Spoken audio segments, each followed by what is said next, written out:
Hello guys and welcome back to our channel. Today I will show you how to fix Apple Pay restricted or locked account. So what you're going to do first is find your settings app on your phone. Now after finding settings, click on the icon and navigate to settings application. Then you should be taken to this page right here. So here what you're going to do is just scroll all the way up here and click on your name. So your name should be at the top as you can see right here.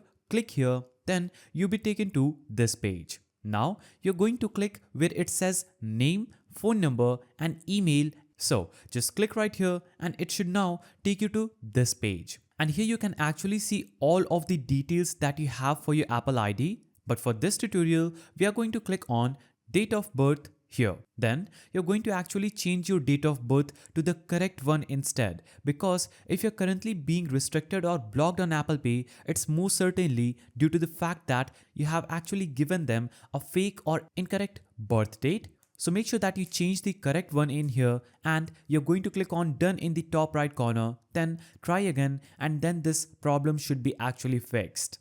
Also, you can try some other steps like checking for notifications. So look for any alerts or messages related to your restricted Apple Pay account. Often, Apple provides a specific instructions on why your account was locked. Also, you can visit getsupport.apple.com and navigate to Apple Pay and explain the issue to Apple support and provide any requested documents such as proof of identity or ownership of your payment methods or your account. And Apple may take 24 to 72 hours to review or unlock your account. Ensure you monitor your email or Apple ID messages for updates. By following these steps, you can resolve your Apple Pay restrictions and start using it again seamlessly. If you found this guide helpful, please don't forget to give it a thumbs up and thanks for watching.